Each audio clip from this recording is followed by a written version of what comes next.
వి gold trusted gold buyers తాకట్టులో ఉన్న బంగారాన్ని విడిపించి ఈ రోజు ఉన్న మార్కెట్ ధరకే కొనబడును. మరిన్ని వివరాలకు సంప్రదించండి 7710772020. ప్రవీణ్ పగడాల కేసు మళ్ళీ తెరపైనకి వచ్చింది. దీని గురించి ప్రస్తుతం మనతో మాట్లాడడానికి కేఏ పాల్ ఉన్నారు, ఆయనతో మాట్లాడదాం. ప్రవీణ్ పగడాల కేసు మళ్ళీ తెరపైకి వచ్చింది. దీని కొత్త అంశాలు తీసుకొచ్చారు మీరు. దీని గురించి ప్రభుత్వం ఎలా స్పందించింది అనుకుంటున్నారు మీరు? ఈరోజు very irresponsible statement government pleader ఎవరో చిన్న అమ్మాయి వచ్చింది, నిలబడింది, మాట్లాడింది లాస్ట్ టైం కూడా. ఇది యాక్సిడెంట్ అండి, కేసు క్లోజ్ అయిపోయిందని. అరే యాక్సిడెంట్ అని నీకెలా తెలుసు? అదే మాట చంద్రబాబు నాయుడు గారు అన్నారు, పేరు తీయడానికి ధైర్యం సరిపోక. ఒక పాస్టర్ గారు అని కూడా అనలా అలాంటి దరిద్రులు. ఒక పాస్టరు తాగి హైదరాబాద్లో బయలుదేరి యాక్సిడెంట్ అయి చచ్చిపోయాడట. ఒక ముఖ్యమంత్రిగా చంద్రబాబు నాయుడు గారు అలాంటి మాటలు ఎలాగాడుతారు? అందులో 75 సంవత్సరాలు 50 సంవత్సరాల అనుభవం ఉన్న ఆయన కొంచెం గౌరవంగా మాట్లాడాలి కదా. దాన్ని నేను తీవ్రంగా కోర్టులో ఖండించాను. అయితే వాళ్ళు కేసు క్లోజ్ అయిపోయింది, ఛార్జ్ షీట్ ఫైల్ చేస్తానన్నారు.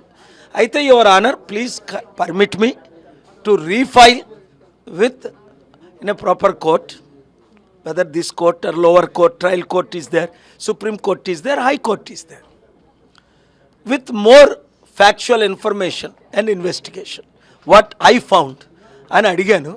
పర్మిషన్ ఇచ్చారు టు విత్డ్రా. సో వాళ్ళు ఛార్జ్ షీట్ ఫైల్ చేసిన తర్వాత ఏం చేయాలన్నది చదివిన తర్వాత నేను మీతో మరలా మాట్లాడతాను. అంటే ప్రవీణ్ పగడాల కేసు అందరూ మర్చిపోయే సమయంలో మీరు కావాలని హాట్ టాపిక్ చేస్తున్నారని విమర్శలు చేస్తున్నారు. దీని గురించి ఏమంటారు? లేదమ్మా, నాకు అసలు టైమే లేదు హాట్ టాపిక్గా మార్చడానికి. ఎందుకంటే ఈ దరిద్రులే ఒక ప్రాణానికి విలువ లేకుండా అయిపోయింది మన దేశంలో. ముఖ్యమంత్రి మనవడికైతే గన్మ్యాన్లు ఇస్తారు, పుట్టిన పిల్లాడికి. ఇంత గొప్ప దైవజనుడు రాత్రి పగలు డిబేట్ చేస్తే ఆయన పట్టించుకోలేదు. ప్రాణహాని ఉంది అంటే. సో మన దేశంలో ఇప్పుడు కూడా దళితుల మీద చాలా అటాక్లు జరుగుతున్నాయి. ఒరేయ్ ఒకడు వినండి, నువ్వే కులాంగి పుడితే నాకు అనవసరం. మీరు గ్రామాల్లో ముఖ్యంగా ఆంధ్రప్రదేశ్లో దళితుల మీదకి అటాక్ చేసి డ్రోన్లు పంపిస్తున్నారని విన్నా. తాట తీస్తా తొక్క తీస్తా ఒక్కోడికి. ఒళ్ళు దగ్గర పెట్టుకోండి. ముఖ్యమంత్రి కాదు ప్రధానమంత్రి కూడా మిమ్మల్ని కాపాడలేడు. ఒళ్ళు దగ్గర పెట్టుకోండి. నేను విడిచిపెట్టేది లేదు. దేవుని శాపాలు వస్తాయి. మీరు మీ కుటుంబ సభ్యులు కుక్క చావు చేస్తారు, ఇంకా కుక్కల కంటే నీచంగా చేస్తారు. అవినీతిగా వీళ్ళు దళితులు, వీళ్ళు ఎస్టీలు, వీళ్ళు బీసీలు అని మీరు అటాక్ చేయకండి. ఏపీలో ప్రభుత్వ కాలేజీల వ్యవహారం నడుస్తుంది. ప్రభుత్వం ఏమో పీపీపీ మోడల్లోనే చేస్తా అంటున్నారు, కానీ జగన్ వచ్చిన తర్వాత ఆ టెండర్స్ అన్ని నేను రద్దు చేస్తా అంటున్నారు. దీని గురించి ఏమంటారు? అది కరెక్ట్. స్టీల్ ప్లాంట్ని అమ్మకుంటా ఆపుతామన్న చంద్రబాబు నాయుడు, లోకేష్, పవన్ కళ్యాణ్ ఈరోజు మేము ఆపలేము, అది ఢిల్లీ అంటాడు పవన్ కళ్యాణ్. ఎంతోముందు నీకు ఢిల్లీ అని లైఫ్లో నువ్వు గల్లీ ఓడివి, ఢిల్లీకి వెళ్ళలేదా?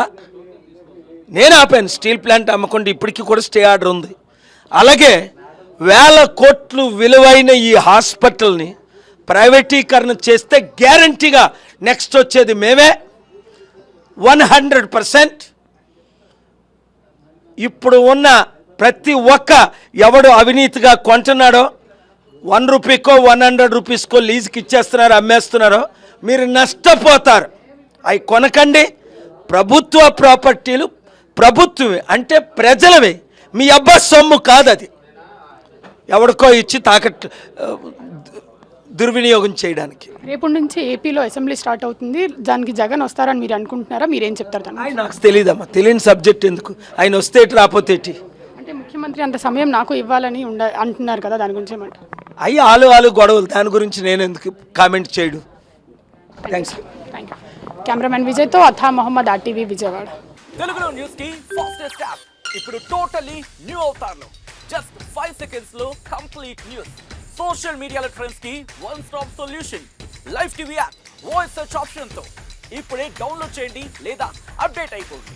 యాప్ లింక్ డిస్క్రిప్షన్ లో ఉంది.